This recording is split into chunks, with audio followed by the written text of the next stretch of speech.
The next panel, I want to call the moderators to the front, so if you could sit on either side, that would be great when I call your name. So I want to call up Jonathan Hutto. Okay, Esther. Najee Mujahid. Michael Scott. Ann Wilcox. And our brother Thomas. So this next panel is the campaign for massive reform of the police state. Okay, and then we have our witness who was going to testify to this particular issue, and that's Ms. Dorothy Elliott. Ms. Dorothy Elliott is the mother of the slain Archie Elliott III. Okay, so we want to begin with honoring Archie Elliott III with a moment of silence, and then we're going to allow Miss Elliott to testify.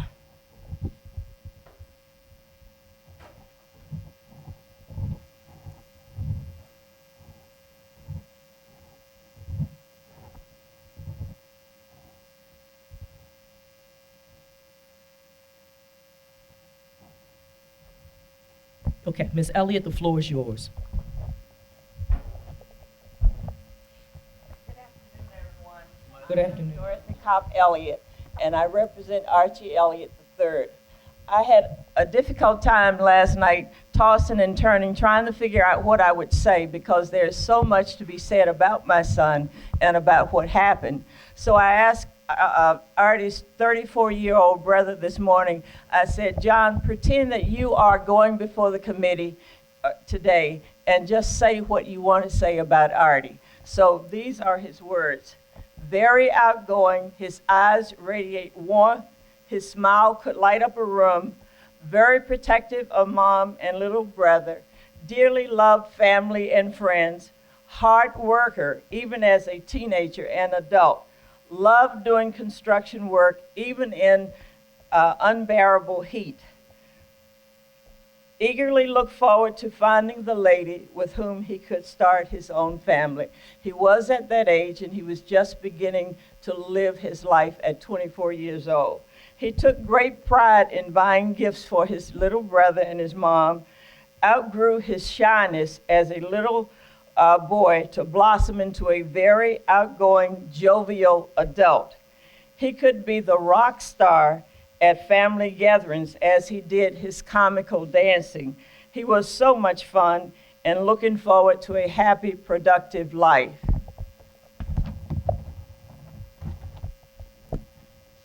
The impact of Artie's death on his brother, family, and friends.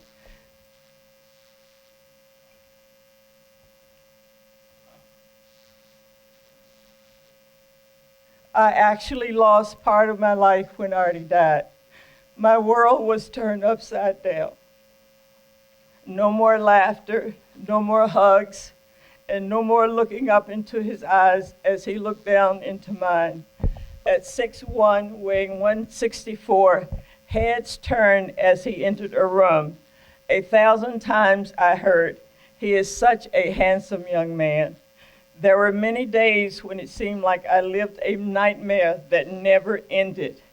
I had no energy and sought solace daily by curling up in my bed for hours after getting my then 12-year-old son ready for school.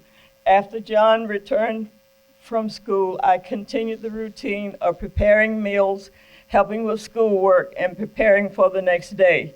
Taking care of John became my only reason for existing.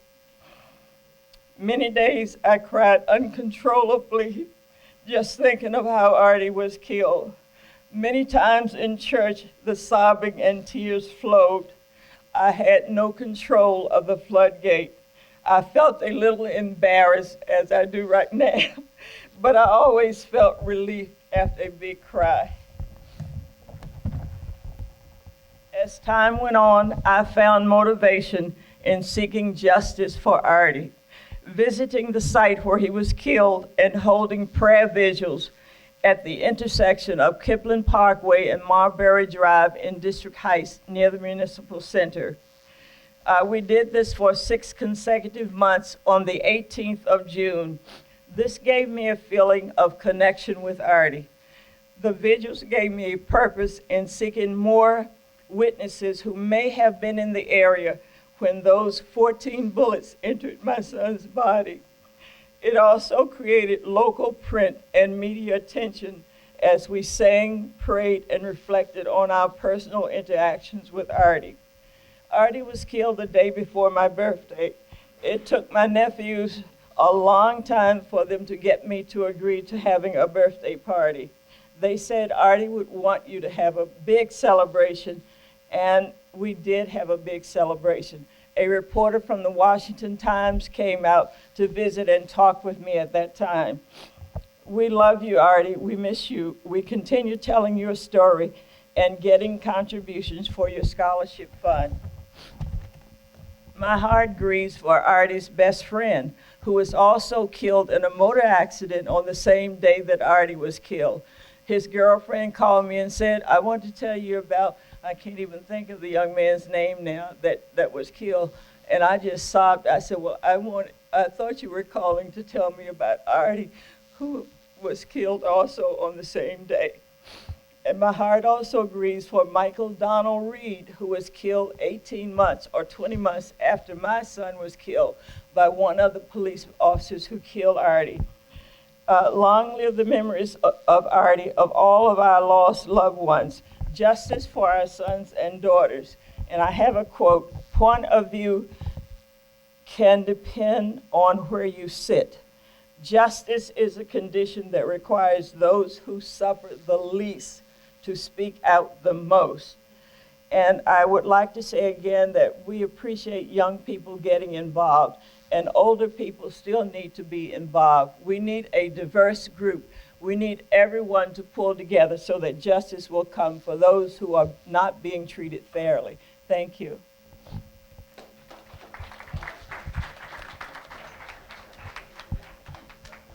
I knew I would cry.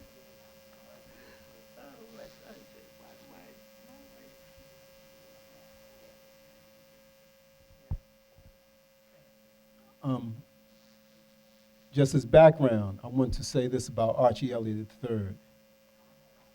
You know how often people are pulled over and the police make an arrest for driving under the influence? Archie died under circumstances like that. It was in the hot summer, just as Dorothy said, Miss Elliott said, about 20 years ago, very hot day. During the daytime, Archie was wearing just cut-off shorts and tennis shoes. No shirt, no socks, just cut-off shorts, no tennis shoes. He was arrested, frisked by the police, who found him to have no arms, handcuffed behind his back, and placed in the front seat of a Prince George's County squad car. He was left in the car while the two officers, one black, one white, stood outside and had a conversation. The black officer, if I'm not mistaken, on a later occasion, actually killed a second individual, a white man. So anyway, back to Artie. Artie is in the squad car, handcuffed behind his back, and he was shot dead. He was already arrested. The police, in manufacturing their lie to justify murdering Archie Elliott, said that Archie, while handcuffed behind his back, raised his arms over his head while handcuffed behind his back, and somehow had found a gun in the squad car that didn't have a gun, brought the hands over his head, then turned to the police, aimed the gun that they claimed he either had in his clothing or found in their squad car, at them. And they said that they, while unarmed, said, drop the gun, drop the gun, drop the gun. And that Archie Elliott wouldn't drop the gun. So they said that they began to shoot him over and over and over and over and over again. So I say that just as the background to our continuing grieving of Archie Elliott's death and our determination to stop these police state murders. I want us to get focused on part 3 and remain focused on part 4.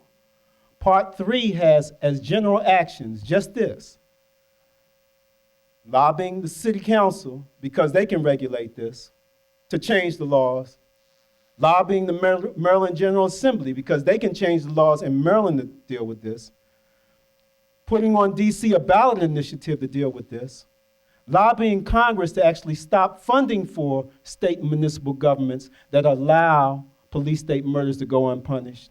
And then, as my friend Stephanie brought out, we can petition UN committees to bring pressure on the federal government for failing to address this. That's the general actions that you're going to talk about. The specific goals will be along these lines: appointing special prosecutors, that the community appoints special prosecutors, since the police will not prosecute themselves and their prosecutors will not prosecute themselves. We select highly competent lawyers, like my colleague and friend Gilda Sherrod Ali, to prosecute these devils. Publish grand jury transcripts. Grand jury transcripts are secret always.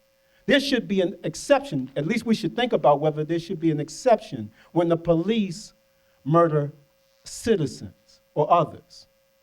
They shouldn't be able to, for example, Freddie Gray.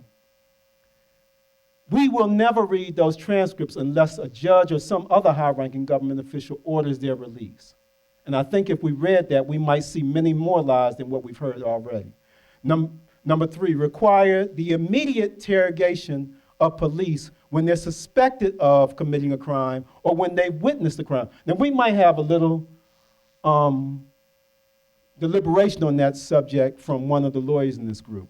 And it'll be thoughtful, but it won't be to contravene our effort to stop the police. But in other words, if I kill somebody, I shouldn't be protected by state law, city law, or union agreement from talking to an investigator for a whole week while I talk to my lawyer and the lawyers of all the other cops who either witnessed me commit the murder or helped me to commit the murder. And then over that week, me and our lawyers, we organize our statements so we don't get convicted of the crimes we committed.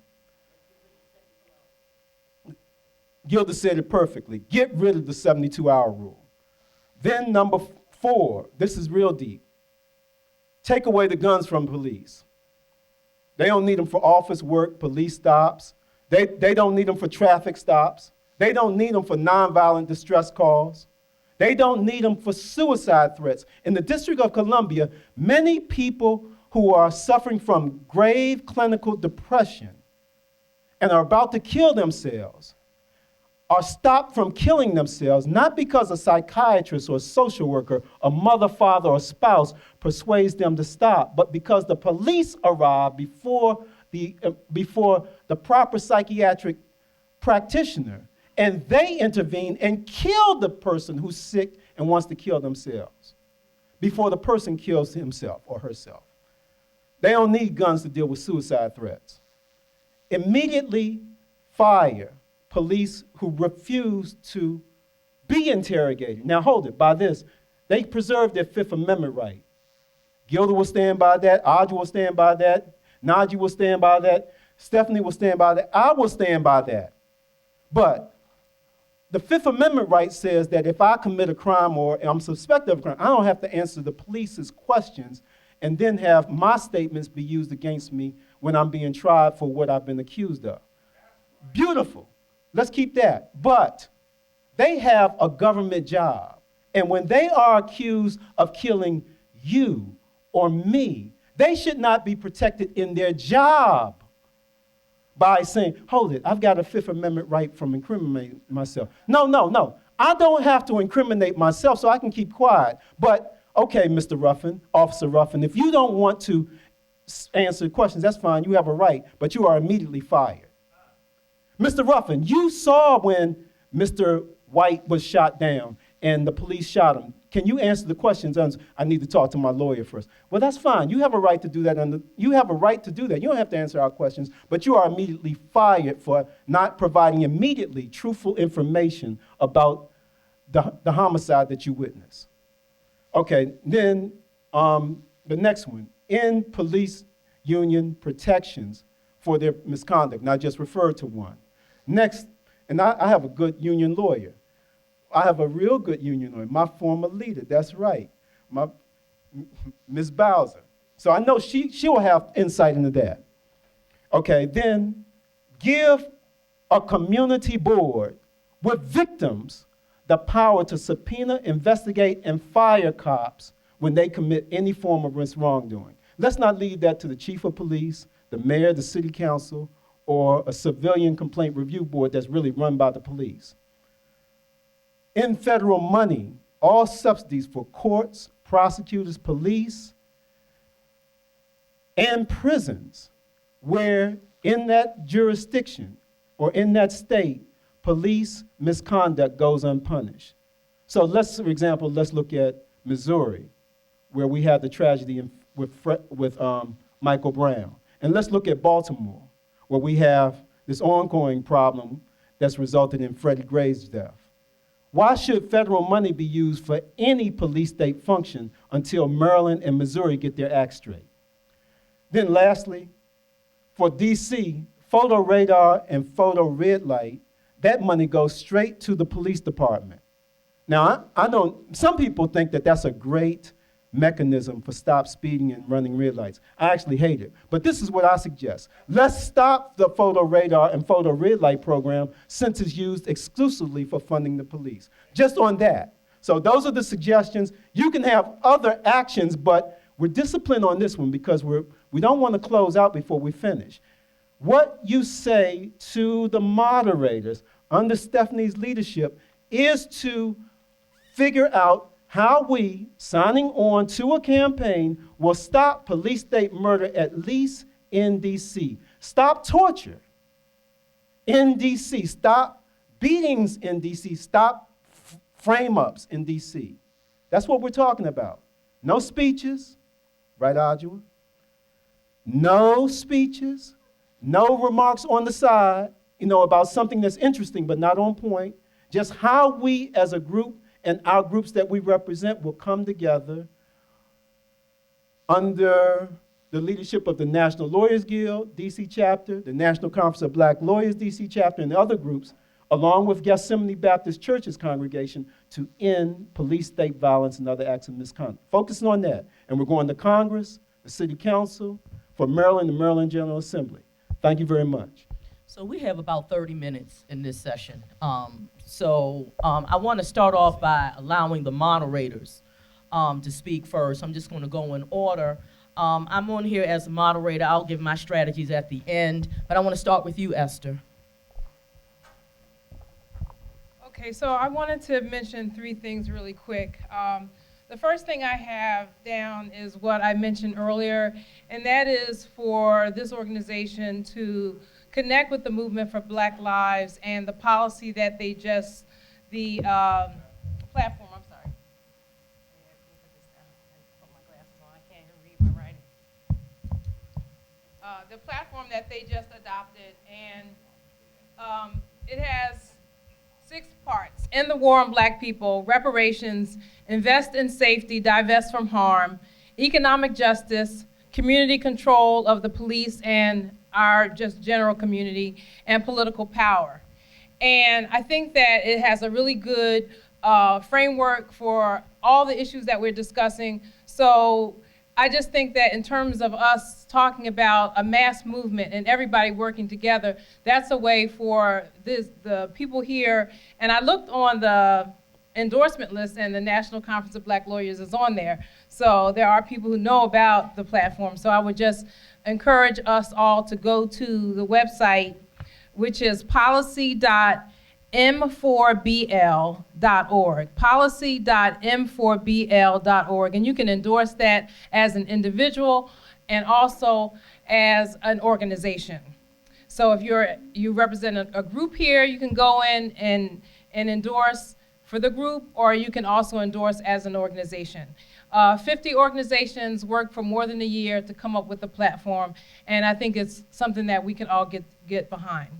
And the other thing I want to say, because I know, speaking with Thomas, organizing this town hall, is that there seems to be a disjunction or not enough kind of communication between the two. And one of the things that's happened locally, you know, just in interest of being really clear, is that some of the young people who are involved in the movement for Black Lives feel that a lot of the traditional Black nationalist organizations aren't with them. They have differences around issues around homophobia. There are issues around gender and women being issues around patriarchy, okay? So that if we want to come together with a lot of the young organizations, be aware that they have already had a lot of instances where there have been breaks locally around issues around homophobia and patriarchy, okay? The second thing I wanted to talk about was media. I do a show on WPFW. I'm a programmer there, and I have a history as a journalist. I'm not just a volunteer there. I came to DC 20 years ago. I worked at the Post. I worked more or less as an independent journalist for BET. I did other things, and I also started my own independent media, SeeingBlack.com. And, oh, thank you. And I had to kind of link that to the show I do now because I just don't have the capacity to run an independent website like I used to and do the show, which takes up an inordinate amount of time. So if you go to SeeingBlack.com or you go to the show website, onthegroundshow.org, that's how you can find my media. We post all our shows, and we've been covering movement for Black Lives. Yes, yeah, I'm here. I'm happy to have volunteers, and so that's probably one of the things I want to talk about is the importance of using community media. We're very fortunate to have WPFW here. The station doesn't always do the things we want it to do. It's not always covering things that it should cover, but we have to struggle with WPFW to make it accountable, to make sure it's covering the things that are important. And in addition to reaching out to programmers, you can use the social justice calendar, which you can get a listing and announce your event every morning. You can also reach out to, I saw a really important resource is the Washington Peace Center. They have something called the Activist Alerts Calendar. So always list your events with the Social Justice Calendar and the Washington Peace Center Activist Alerts Calendar. Always make a Facebook event, okay? I'm talking about, this is kind of feedback for this event today, because the young man I had on the air yesterday didn't know about it. And so when you talk about a lot of the people involved in the movement for Black Lives, they're all over social media. So you always want to try to get your announcement on air. You want to list it with the Washington Peace Center. You want to create a Facebook event. It's good you did the website, but we need to take advantage of the fact that we now, compared to during the Civil Rights Movement, we can create our own media. So just like these gentlemen here are taping us, this can be on YouTube. And for all the people who couldn't come, they can see what happened and they can find out how to be involved. And then the traditional press release that I saw you having listed on your first thing, that's important too, and get it to the AP Daybook and let them know that you're having this. And the AP Daybook goes to all the media. So from the Washington Post to wherever, everyone will see it, and maybe a reporter will come, okay? And as part of this, I want to talk about, is my phone? Okay, yeah. So using your smartphone to do media. Most of the show we do with smartphones. I have one intern who graduated from AU, and she basically has a phone just like I do. And even if we don't have fancy recording equipment, we may not have, we're going to actually do a workshop soon on using your smartphone to create media. Whether it's videos or your voice recorder, you can do that, and you can create your own media. The last thing I wanted to talk about in terms of this section was the fact that we need to continue to create those international connections. A lot of us were involved with when the working group of experts on people of African descent from the UN came here and into Baltimore in January. And we were down at Union Temple and we had testimony for that group. Well, the UN General Assembly opened September 13th. And I know that those of us who really care about making sure that this is a human rights issue recognized on the global stage, we need to think about being at the UN. We need to think about, if we can't organize for September 13th at this point, we need to pick a day. And we need to be in New York. You know, when these DOJ reports come out after city, and yet nothing is done, it gives people a sense of futility. It gives people a sense that, okay, the Justice Department is saying that basically we're living under a totalitarian state, a Jim Crow state in our communities, yet what's being done about it? So I'm one of the people who very, very interested in joining with anyone else here who's interested in organizing to continue to take our case to the UN and to make our case on the global level. And I think I have one more note, but I could probably bring it up later. Thank you. Esther, thank you for that. Thank you so much for that. Very good, concrete suggestions. I next want to hand the mic, when he has a mic, to Brother Najee Mujali. Good afternoon, everybody. Thomas laid out, a real good platform and some stuff for us to discuss, but I wanted to center my initial points on some ideological context to all of this and the issue that we're dealing with regarding police and, for that matter, mass incarceration of political prisoners, which are on the other panels.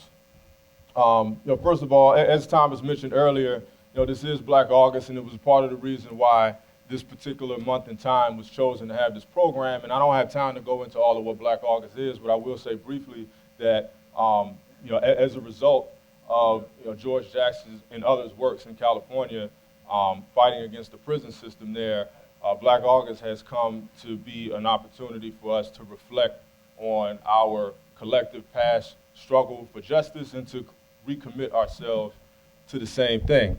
And one of the things we do during Black August is we read George Jackson's works. We read Soledad Brother. And the reason why his voice is important is because not only was he extremely eloquent and insightful and incisive in his critique of the United States and the government and the way it operates, and that his particular perspective from the prison and from a prison within the prison, within the prison, within the prison, and the treatment that he endured gives a particular perspective to remind us how devilish and inhumane this system can be. Things happen that we may not necessarily encounter on the outside while we're meeting with our senators and our congresspeople and stuff like that, but sometimes we may need to be reminded that while we're out here having our meetings and our protests, somebody is in a dark cell with nothing but a hole in the ground. And so that's one of the reasons why it's important. And, for my comments, I just wanted, in discussions on police reform, there are two narratives that I often see occur. One is this narrative about officer safety, and the other is this narrative about there being some kind of broken system. And I would submit that the system, for one, is not broken. And what I'm also about to say, some of you may resent or not agree with or whatever, but we'll see. I haven't expressed this to anyone before, so I'm going to mention it now and see what happens. I would submit that Black people are a cancer within this society. Black people are a cancer within this society. And the reason why I say that is because when this country was established, a certain DNA for the country was created. And at that time, free Black people were not part of the DNA. And a cancer is an abnormal cell growth. An abnormal cell that doesn't belong in the body. And this country, when it was established, had no contemplation or mechanism to account for free black people. The place of black people in this society were to be slaves, to be exploited, to be used and misused. And so then, centuries later, when slavery was outlawed, now you have all these free black people that weren't really supposed to be a part of the society in the first place. And so the body attempts to correct itself and like, wait a minute, this is supposed to be a slave. This is supposed to be an exploited person. And if it's not, if it's an abnormal cell growth, if it's a free black person, then you have this cancer growing that has to be eliminated because it doesn't belong in the body. And how do you eliminate cancer? One way is chemotherapy. And that's what the police are, chemotherapy. And that's why they're doing exactly what it is that they're designed to do. If you're not a benign tumor, if you're the Black Panther Party and you're metastasizing and you're growing and you're trying to change the status quo and attempt to change the DNA or the way the body is supposed to operate, they're going to attack you. And just like chemotherapy, there may be some ill effects, some side effects. Innocent black people getting shot down in the street, that's a side effect of the chemotherapy of the police being applied. But it's not a problem. That is why when it happens, you know, just like your hair falling out during chemotherapy or getting sick, the body gets over it. And then it's able to stand up and be the way it's supposed to be. So everything that happens to us, if it's unjust or whatever, it's just a side effect, it's okay. People will march, they'll protest, they might even burn some stuff down, but eventually everything's going to kind of level out and go back to normal. And so when we're talking about police reform and things of that nature, what we're really talking about is changing the DNA within the society. And that's something that isn't really supposed to happen in any organism, changing the DNA. And if it does, it's going to take a lot of work and, you know, deciding exactly what it is, how it wants that change to look like, because, you know, it could be a change or some kind of mutation, anything. And so I say all that to say, as we've seen, if you look at the civil rights movement, all of that effort, all of those lives, all of that, those resources expended just for, the, among other things, the right to vote. Something that you were supposed to have anyway. There wasn't some radical request. We want to be able to vote like everybody else. We want food, clothes, and shelter. Like, you know, we weren't asking for a colony on Mars. You know, we were asking for something very basic and very specific, and it was denied us. And similarly, if we're talking about police reform or whatever else it is we're talking about, we have to know that whatever it is, it's going to take a whole lot of work. And it's not going to happen overnight. There isn't going to be any instant gratification for justice. So we have to be prepared to, you know, involve ourselves in a long, protracted plan. I mean, it sounds simple. You know, it's something we kind of already know. But one of the reasons why we aren't able to get everything accomplished that we need to is because it takes so long, and people, you know, young people who come in very zealous and active, you know, they grow up, they get jobs, they have children, they you know, get a little bit more practical and pragmatic and maybe even pessimistic. And then some other group comes along and they're looking at them like, man, y'all a bunch of sellouts, like, so y'all don't know what you're doing, so I'm not going to align myself with whatever it is that y'all were doing, we're going to do something else. And so there's this constant disjoining within the movement. I know I'm getting long-winded, so that's, I think y'all get the general idea. So, you know, hopefully no one resents me saying that, you know, we're a cancer. Hopefully I've explained it. And my second thing was about this idea of police officer safety, because whenever something happens and someone gets on TV to talk about the police, the first thing out of their mouth is, oh, we understand that they have a dangerous job. And there's this apologetic attitude about them and their dangerous job. And first of all, it's not that dangerous. Fishermen and garbage men have a more dangerous job than police. So first of all, it's not. Second of all, when we play into this narrative, which we have to stop playing into this narrative, not because anyone in particular's life is worthless, but because when we play into that, one of the reasons why these killings are often found to be justifiable homicide is because the police, they're able to operate under this reasonable fear. And when we perpetuate how dangerous their job is, we're perpetuating this reasonable fear and expanding it so much that a black man walking towards an officer is now a threat to his life, and he can shoot him down and say, oh, well, I mean, he walked towards me. With Michael Brown, I heard Kareem Abdul-Jabbar was on Fox talking about Michael Brown and the white woman reporter who was asking these questions. He was like, well, he was walking towards the police. The police said he punched him in the face. And like, even if all those things are true, if someone punches you in the face, you're sitting in your car, they walk away, and then they turn around and start, why can't you roll the damn window up? Why can't you drive off or something like that? You get to shoot him down because he walks towards you, because of this reasonable fear that they have. And the inverse of that reasonable fear that officers have is that it's reasonable to believe that everyone else is so scary. These black people that they have to interact with on the street are so vicious and mean and vile and crazy that they could be doing anything when they're walking towards you. When anyone else in this room, if you attack somebody because they were walking towards you, everyone would be looking at like, what is your problem? Why did you punch that wild acting teenager at the Metro bus stop? Because you thought he was presenting some kind of threat, when it would not be good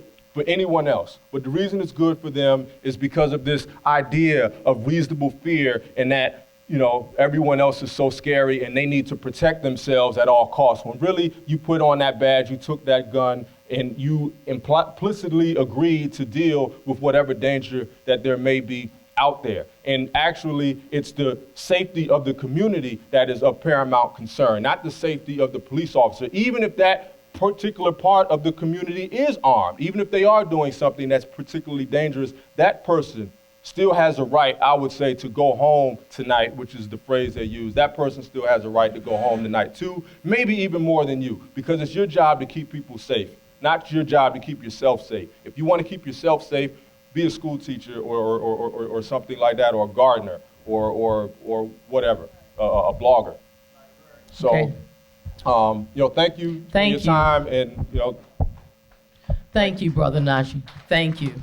I know there was one comment, and then I'm going to move to the next moderator. I see you back there, but we're going to open up this space a little more at the end of this panel for people to make comments. I'm just going to allow, and I'm going to wait for you too, sir. I'm going to allow all the moderators to give their interventions, and then we'll take some comments and questions and strategies from the audience, okay? So the next person up is Michael Scott.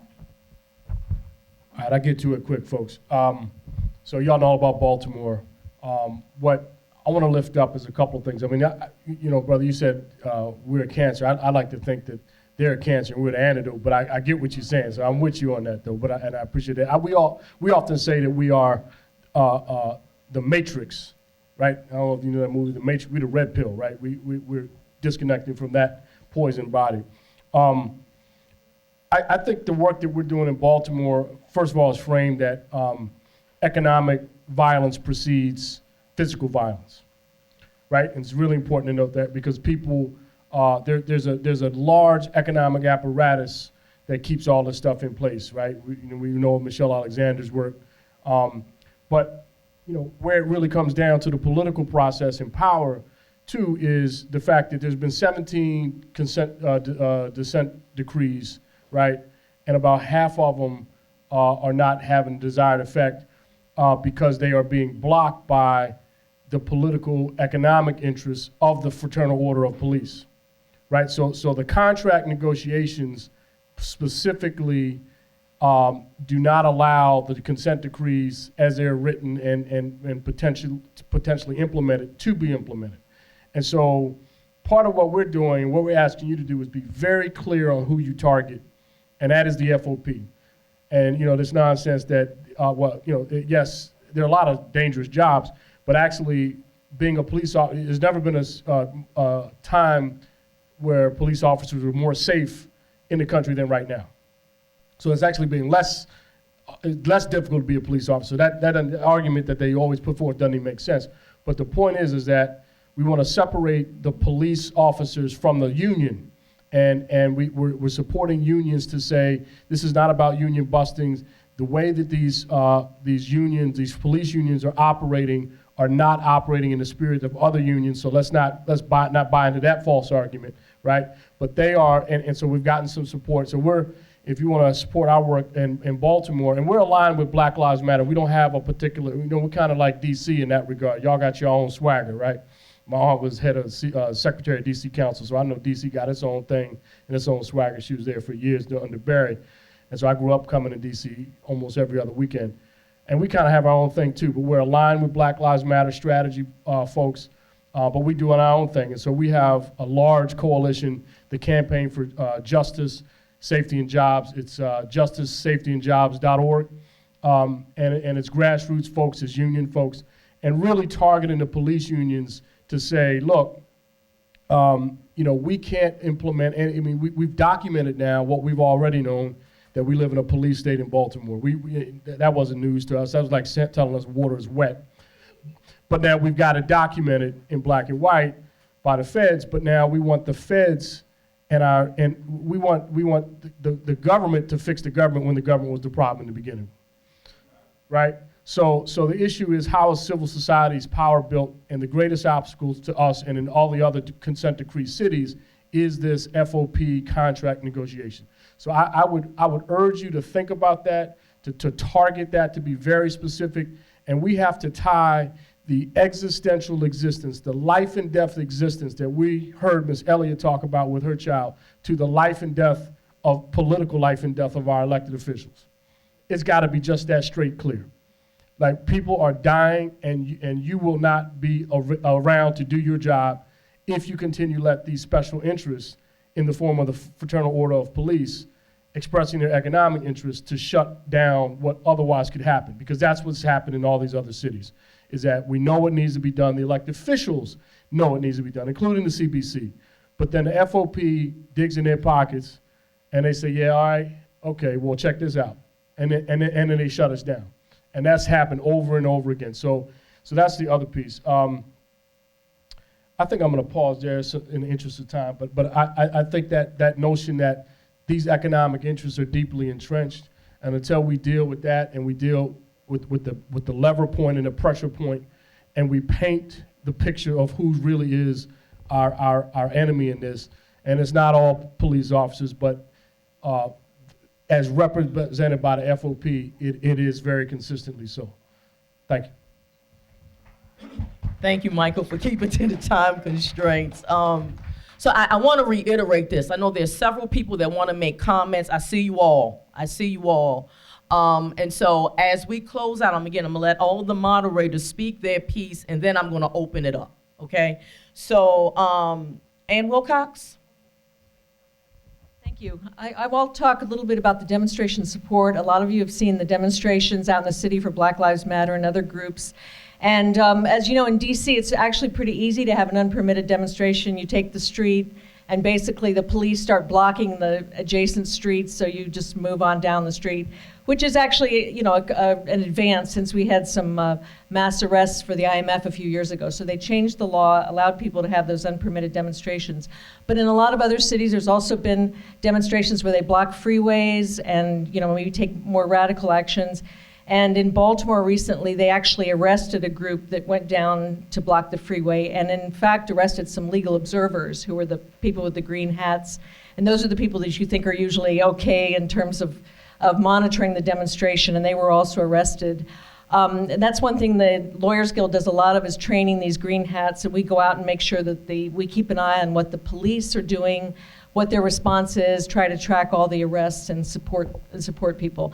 But there were these arrests in Baltimore, and we understand that the FBI recently issued a memo sort of giving a green light to local police agencies to crack down on the BLM movement. So you might see in other cities where before you could just sort of block a freeway, that might be treated a little more harshly with higher charges and that sort of thing.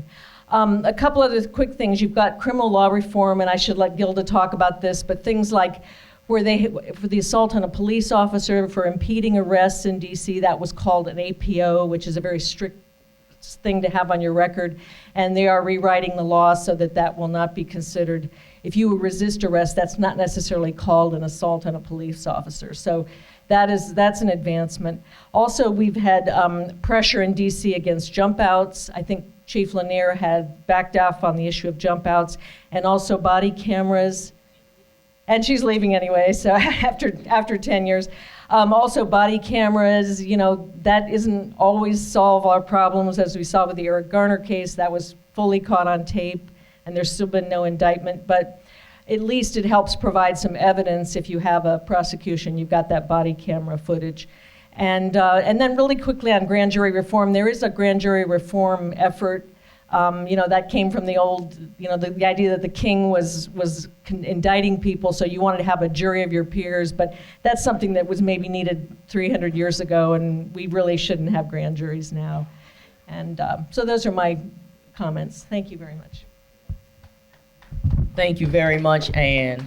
Thomas? Thank you very much, Stephanie.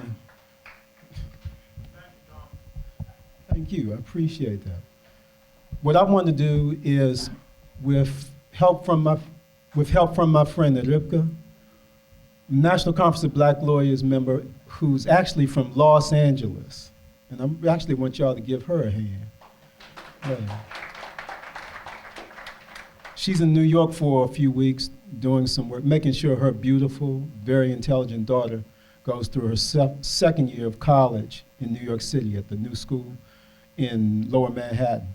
So she came down once she learned about this, so she's helping out. She's going to pass out a signature page for everyone here who individually or on behalf of the organization they're affiliated with will sign in to join. Apart from what you heard, what Jihad has, to free our political prisoners who've been federally convicted.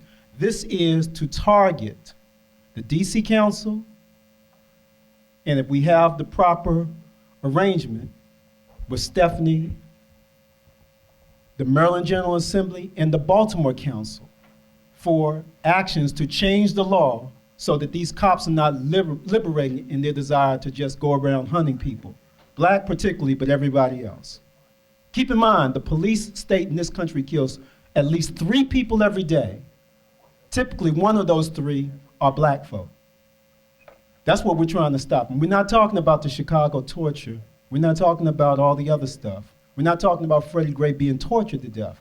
But she's going to go around. So now, this is what I'm asking you to sign on to. Number 1, that equity matters. Black Lives Matters DMV. The DC chapter of the National Lawyers Guild. The soon-to-be reestablished DC chapter of the National Conference of Black Lawyers. Gethsemane Baptist Church, and others join together in the coalition to their convenience, but in earnest, to put into effect what we're talking about today in DC, and at least in Baltimore, if not all of Maryland. Number 2, organize significant and effective protest demonstrations in major thoroughfares and infrastructure in DC, in Baltimore, and if we go to the General Assembly in Annapolis, if any of you have been to Annapolis, if you've noticed, that small city, beautiful city, is easily targeted to be totally closed down with traditional demonstrations, let alone the radical demonstrations that we see employed by Black Lives Matter.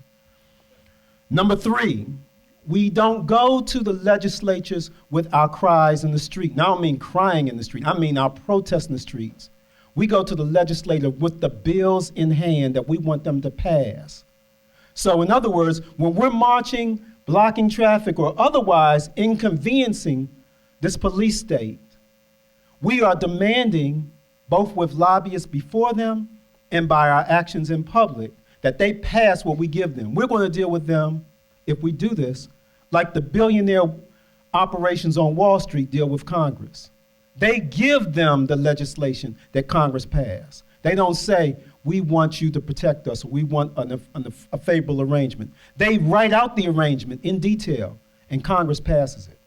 Number 4, we're going to designate lobbyists from the National Lawyers Guild and the National Conference of Black Lawyers to push this, along with other folk. But I'm just saying, it's kind of odd for me, when I see activists, really sharp, really intelligent, dealing with a legal issue that ought to be dealt with, but they don't have any lawyers. So that's all I'm saying. Since we have dedicated groups, And I'm going to salute the National Lawyers Guild again, the DC chapter. Since we have them, let's use them. Then number 5, targeted boycotts and the photo radar red light system in DC as further leverage. That's what I'm saying.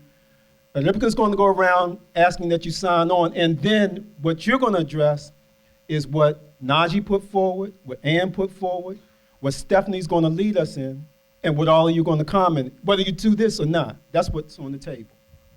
Thank you, Thomas. So I'm just going to give my quick interventions, and then I want to open it up for the group. So as Thomas indicated, I'm a human rights lawyer. I do a lot of human rights activism. So I've been to Geneva advocating before the UN different treaty bodies. And so I'm going to tell you why the comment that Esther made was so significant, and I want you to hear about that, is that African people, specifically in the diaspora, are not before UN treaty bodies enough. We're not present. And part of that is we don't know what to do, many of us. Although we have a legacy of people who have done it, some of that information has just been lost in the transition of generations, right? So I need to tell you that it is a particularly effective and a powerful space. It is a space when Michael Brown was murdered, we were in Geneva advocating before the convention to eliminate all forms of racial discrimination. We were on the floor. Trayvon Martin's mother was there, Sabrina Fulton. She was there arguing right alongside us. Ron Davis, Jordan Davis's father, was there right with us, alongside us, advocating, and Michael Brown was shot. And the treaty body, the CERD treaty body at that time addressed the US government on that specific issue. And then there was the Convention Against Torture that was reviewed in November of that year, which was November 2014. Understand that the US did a lot of reviews in the years of 2014 into 2015.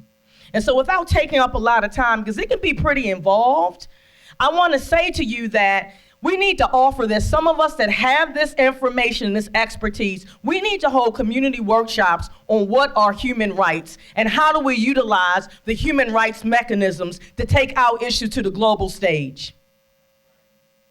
So I want to say this, and this is the unfortunate piece. So I am a priestess in a traditional indigenous African practice.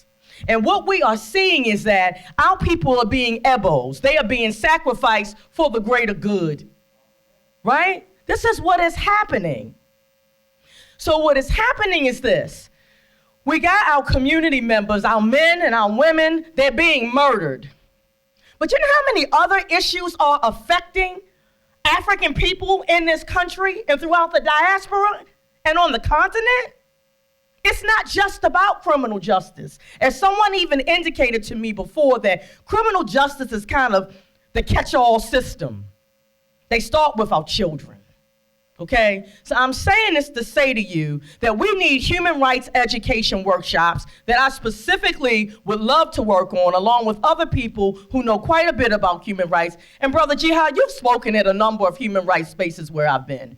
Brother Jihad has spoken about the plight of political prisoners before the federal government. He's also done it in Geneva, okay, along with Sister Ifia Nwangaza. So there's been a lot of people doing this work, right? So I'm saying all this to say, A, we need human rights education workshops. B, one of the things that people don't know, because the UN system is very complex and it's vast, I mean, it's a lot of different mechanisms, is that the special mechanisms or special mandate section, they talk about specifically how they don't get enough petitions, individual petitions from the US, specifically related to people of African descent.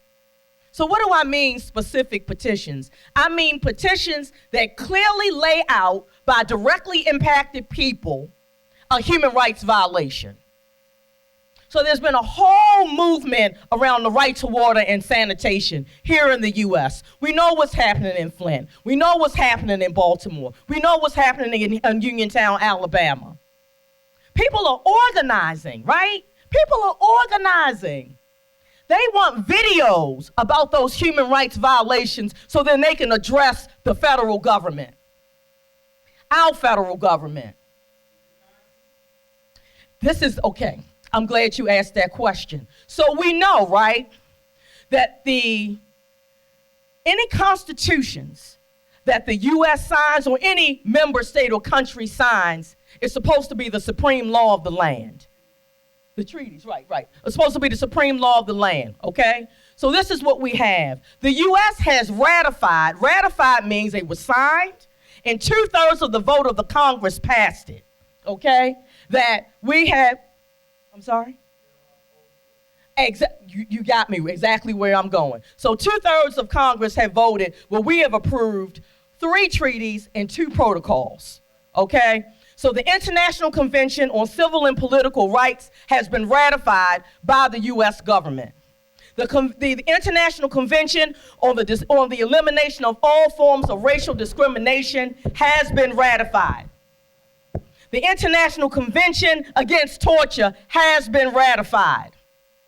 The 2 optional protocols that children are not to be used in armed conflict and children are not to be human trafficked has been ratified.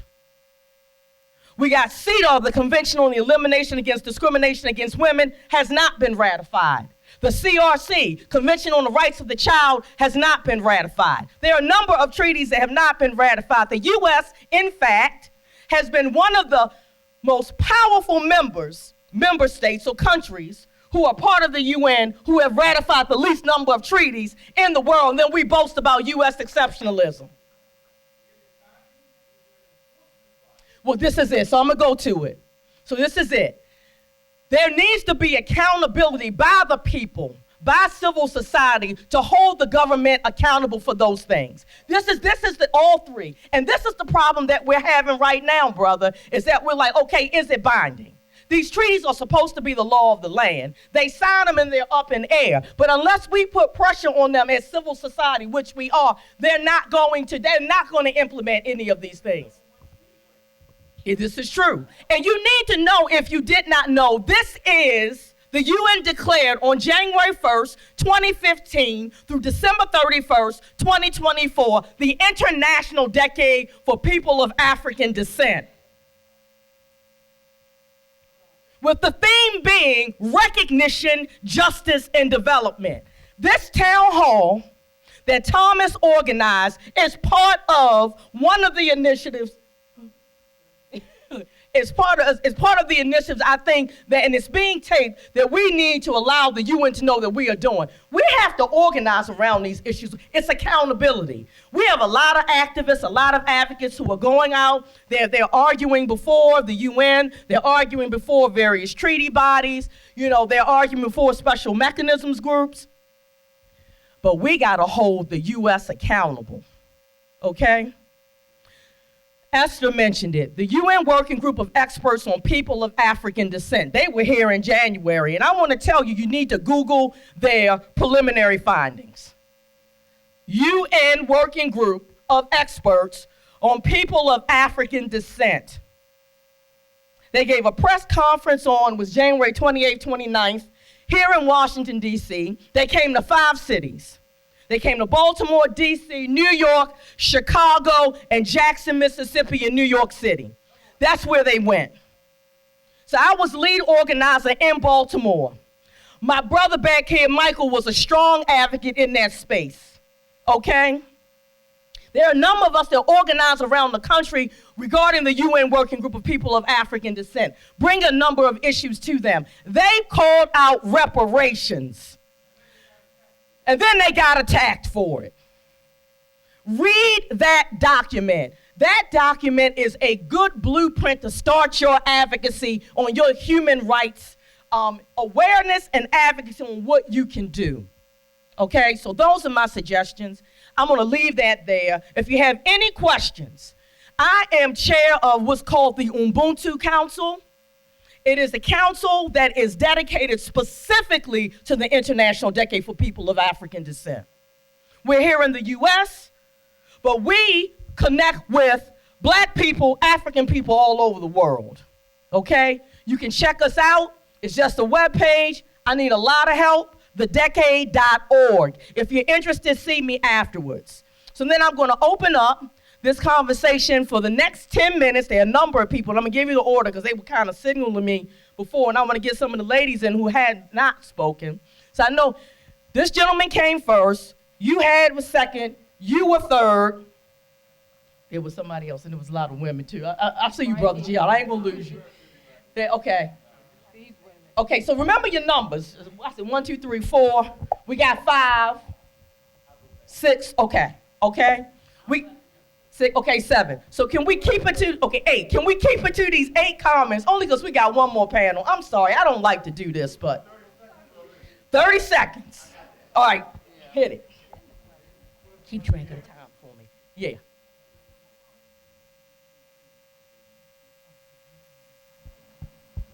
First of all, I want to thank the panel. It shouldn't take a tragedy in order to organize for what we're here for. 9 times out of 10, things go, we know what's going on, but it takes a tragedy for the people to get up and recognize what's going on. Second of all, the further we get away from civilization, the more civilized we become. We have a certain norm in America that we stand for because it's accepted. But it takes something for it not to be acceptable. Okay? Now, what does it take for the norm to be, give us civil rights, to give us human rights? But yet we can have gay rights, and it can be up in Congress under a bill and everything else.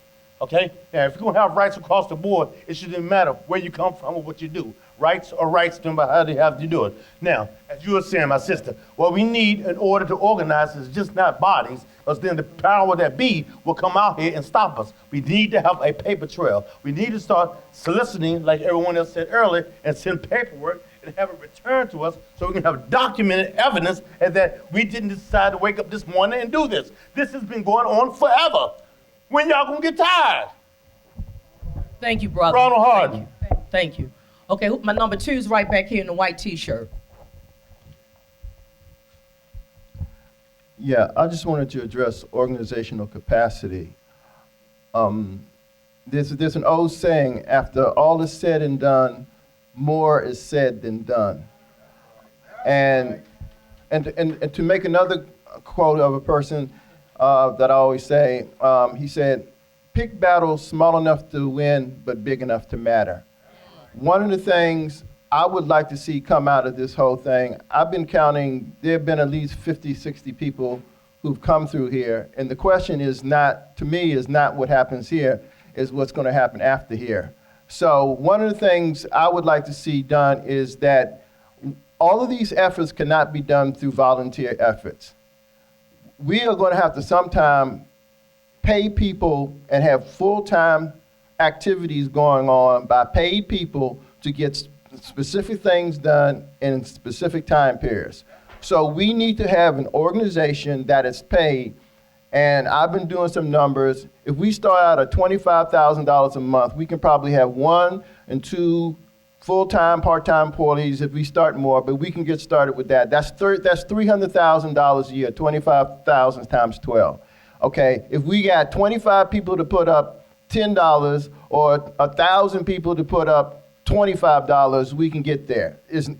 We don't have a lack of money. What we don't have is organizational vision and a structure that can be dependent upon by the people to do specific things. So I would suggest and urge and encourage that there has to be meetings where we are very intentional on what structures we're going to put together and how to fund them so that we have full-time people working on these issues like the Koch brothers and all of the, and Alec and all these people. They don't have volunteers working on their issues. They got full-time people working to screw us. And if we don't have full-time people working to free us, we will continue to get screwed. Okay, thank you. The third person was here. Oh, I was looking for you. Okay, I thought there was 2 avenues that haven't been addressed. One of them is being that this country allows metal jacket bullets. I'm saying about a police force. Police use metal jacket bullets. In most developmental countries, they use plastic bullets for their police forces.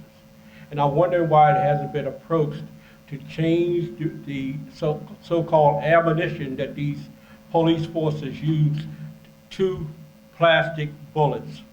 I mean, that would be a big help in the murders and the injuries done in our community. Thank you. Okay, one more. Oh, another thing I think needs to be addressed is jury nullification. Okay. Jury nullification will also correct a lot of things that's going on in court. And that's all I have to say.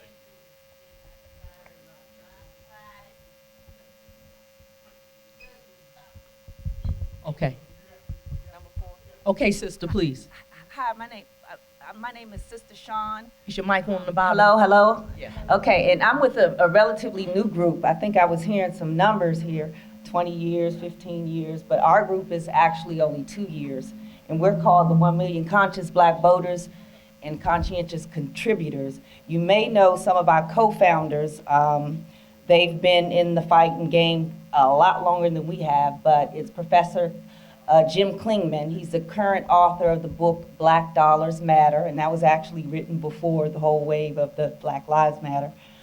He was editor of the Cincinnati Herald, and he taught entrepreneurship and economics for the University of Cincinnati for about 12 years.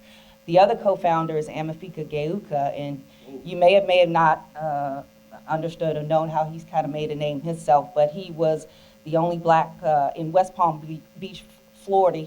He owned and operated and ran the only Afro-centered school, and he marched from Florida all the way to Washington, D.C. to bring some attention to the importance of Afro-centered education. So that's just a little bit of background. I don't want to take too long. The reason why I'm here specifically, this group has a two kind of fold type function. Our main function is economics and leveraging dollars, okay? The second component is, Lord, what do you call that? Brain fart. Sorry. Voting, the leverage, the collective power of not only leveraging your dollars, but the collective power of leveraging your vote. And one very, very specific thing that we want to do differently is to get our citizens and educate our people. We have a wide range group in terms of age. We range from about 25 to 50 on up, but we definitely want to do a lot of change in the way that we use our power in politics. We're asking people to remove themselves from the structure, Democrat and Republican, and as a member of the organization, you must be registered as an independent.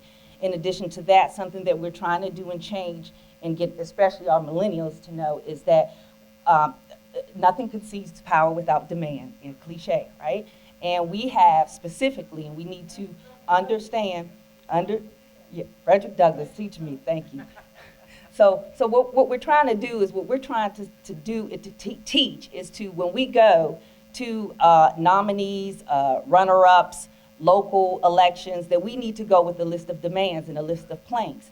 And this is why I'm here. We have a number of planks. We have 19. And in the speakers and the panelists, I've heard a lot of similarities to our planks. One of them is the restoration of felonies' right to vote. That's one of our planks. We have another plank where we call it the unlawful stop recording movement, whereas we want to make it, in other words, there are some states when you record a police shooting is actually illegal. And we're saying that we have a right to record police and they don't have the right to make it illegal for us to use our devices. So that's something that a lot of people don't know, and I think that varies from state to state. And another thing that we're doing, we have a lot of stuff on community, getting these police under control.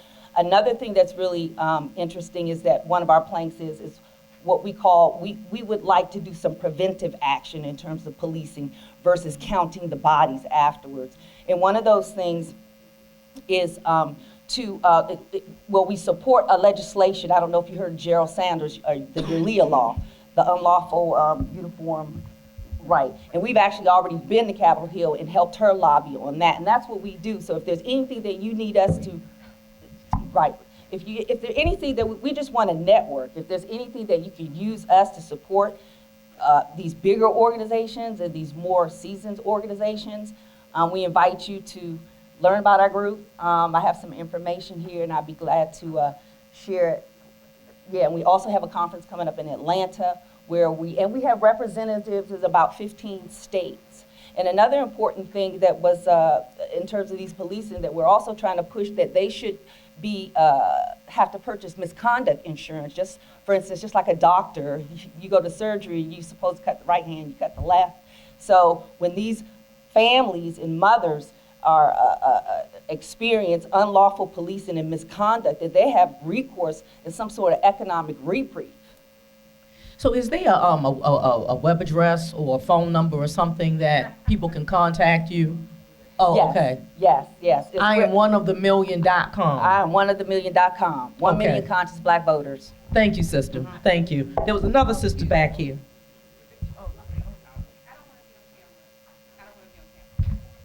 Hi, my name is Carrie, and my concern is I've been hearing from some activists, other activists in the community, that there may be some other safety matters going on.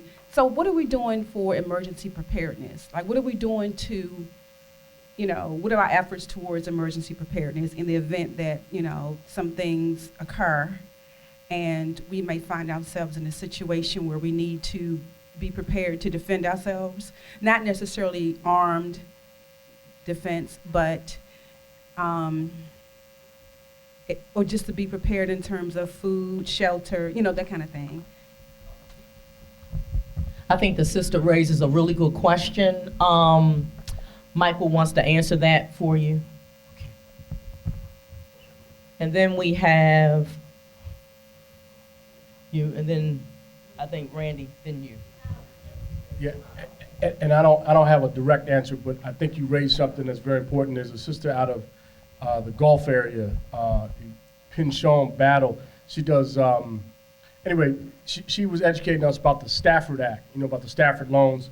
Well, the Stafford Act says once a national or an emergency has been declared, you no longer not only have right to life, like they don't have to come rescue you. And they are no longer liable. And so I think as we see climate change hit, as we see states of emergency hit and declared, I think we need to think about that, about what the implication is, because and I think the next panel is about, it has some habeas corpus stuff in there, right? But you don't need to do that. You can suspend, there's other ways that they can do what they want to do. So I think you raised some really important issues. And I don't have an answer, but there are some folks, there's a sister who runs the Gulf Law Center that has raised those issues because of what is going on down there with climate change and what happened with Katrina. Well, in particular, yeah. I mean, that's where her experience came out. Colette Pinchon Battle, who's also a human rights person. But that issue that you raised is one we're not, I don't think, paying enough attention to. And there's some stuff, the stuff that happened in Ferguson around sound cannons and the tear gas that's used in Israel. We didn't have an answer for that. They tweeted, Palestinians had to tweet in what to do for that particular type of tear gas because it's so vicious. Yeah, the sister's gonna wait for one last comment, then we're gonna finish up everybody with their interventions, and then we're gonna move to the next panel. Okay, so the reason why I brought that up was because, in all that we're doing, this organizing, that could pose some issues, to the outsiders. And, we need to be prepared in the event that, we have to depend on ourselves for resources. You understand what I'm saying? Right, because, this could really be, this could really be a real concern, that we really need to think about, because at the end of the day, we rely on the system exactly to provide the things that we need, like water and food and things like that. So how will we be in a position where we can,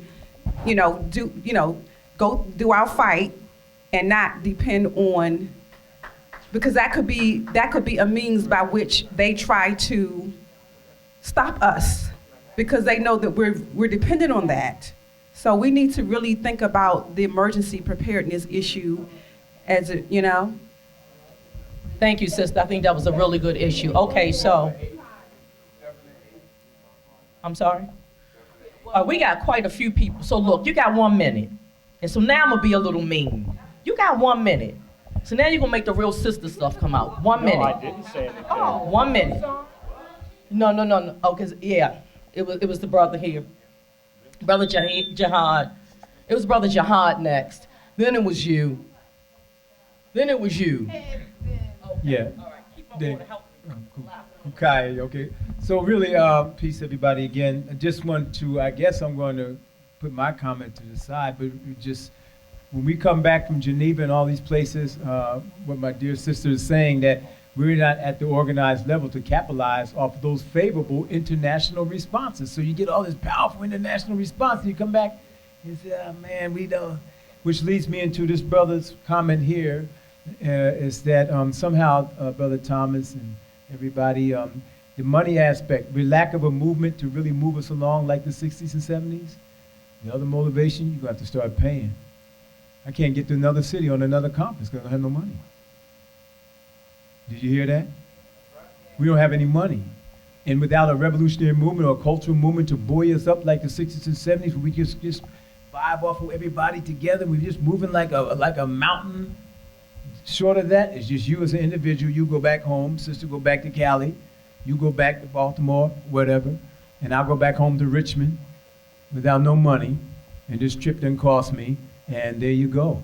So that comment that the brother made, I should somehow know that we can process that in, where we're just going to have to come up with some finances to move this question along. Thank you. Thank you, Brother Jihad. Okay, so we have here, I think, then we have here, then here. It's called establish your own lobby.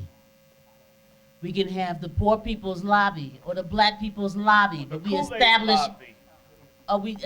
our own lobby. You know, put the money together, everybody contribute, and you have your own lobby. And your own lobbyists will work for your lobby and go to court, or go to Congress, or go wherever else you need, but you establish your own lobby. And I'm going to say something else very quickly. You've heard the thing, if you give them an inch, they'll take a mile. You've heard that, right? So what happens is we are silent when the ordinary Mary or the ordinary Joe in our community routinely has their Fourth Amendment rights and their Fifth Amendment rights violated with every arrest. We are silent. We say and do nothing. And then something else happens. And it escalates, and somebody gets beaten, or somebody gets shot, and all of a sudden we're very, very, very upset. But routinely, on a daily basis, we defense attorneys deal with the fact that Fourth Amendment rights are routinely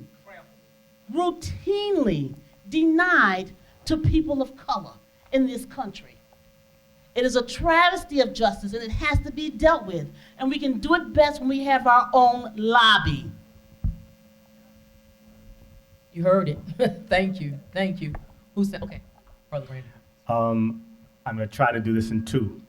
I need you to do it in one. Attorney Sharon Ali raised the point, and she's done it the second time. We have an issue of class. And as long as those successful black folks are negligent of their responsibility to the poor black folks who do not have the help that they need, we're in trouble. We need them, and they need us.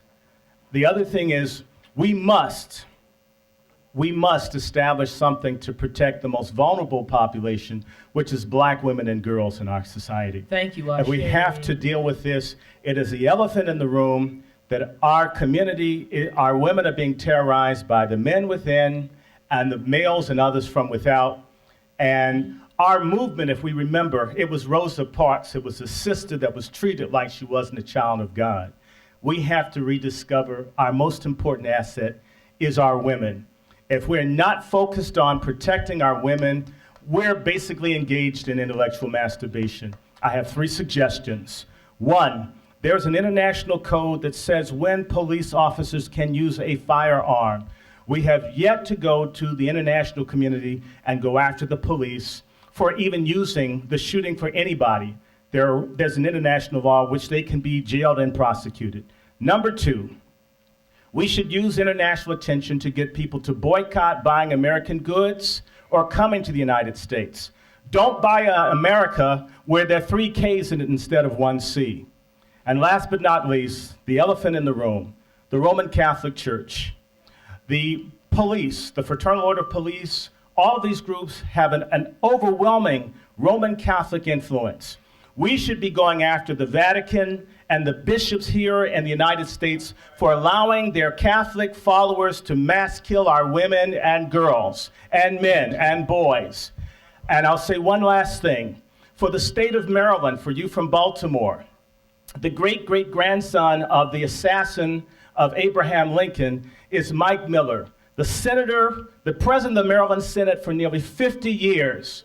This man has been the most racist, repressive figure in this region, and he could be voted out with just 10,000 votes.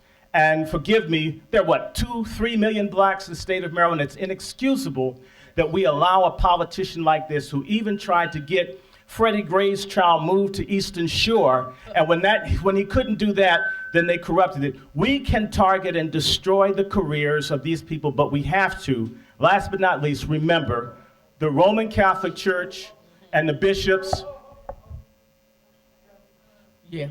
I'm off. We got it. Okay, y'all got me. Yeah, we got it. Mike Miller, Senate President. He. You asked him, what's your name? I'm saying, oh, yeah. All right. Audra was going to have the last comment after you. My sister Audra. Family, one of the things, Dr. Kakai Patterson, one of the problems that nobody seems to be wanting to address year after year after year, decade after decade after decade, but you all in this room, all out in our community, all the political movements, we continue to use poor people's conditions as our platform. But I don't see nobody in the hood, nor do I see any hood people in here. That's why I love you, Gilda. I'm saying to everybody in here, I have not known historically of any revolutionary change that has taken place in any community or any country for that matter without the grassroots people igniting it, pushing it, creating it, and being the army of it. That's who I am. 13 years old, alcoholic, heroin addict at 15, criminal, been shot, done all kinds of stuff. I ain't get my high school diploma until I was 28. But see, here I am, a doctor of acupuncture. Here I am, got 2 or 3 degrees. That's not important. What's important is that I take what happened to me and use that as my motivating factor to go and get all the other young black men and women that everybody's been talking about that's addicted to drugs, that's got HIV, to walk around with their pants down. Young girls got 5 babies. That's who you all are fighting for as political prisoners, prisoners of war, prisoners, period. I met Mutulu Shakur. He was a street nigga. You understand? That's the key. So when you talk about an army, they know very clearly. Sekou Odinga told me this 25, 30 years ago. He said, Kakai, he said the major thing they worry about is the brothers and sisters who can't read or write, ain't got jobs, don't give a hell about nothing, the girls that got 5 babies, so forth, worried about them, because they the ones got the guns, my sister said. They worrying about them knowing and learning very, very clearly who the enemy is. We in this room, if we are not, I'm saying this to y'all, and this is what I've been saying to people for 40 years, that's why they don't like me to talk, when I go into the political meetings, a dashiki don't make you no revolutionary. A law degree don't make you no revolutionary. I just want everybody to be clear about that. Okay, brother, I gotta cut you off. And, I gotta cut you off, brother. and she's cut me off. But be clear, family. I mean this. I mean this. I'm not playing. I'm one of the unindicted co-conspirators in the Sada Shakur and Brinks trial. I'm here because Mutulu Shakur and all of my other brothers are doing what they do. I know what I got to do. And everybody in here needs to be clear about what you got to do. And I'm not playing with y'all. Thank you, brother. We're gonna get over to Sister Adra. Well, Lord, Lord, Lord. I have two things I want to say. And I love my dear brother there. And another brother, Randy, raised the issue of women. And I just have to say this. We talk all day long, or not, and then he raises the issue of women and the most valued. But we consistently today ignored and violated our sister chair, co-chair. That's patriarchy at its worst.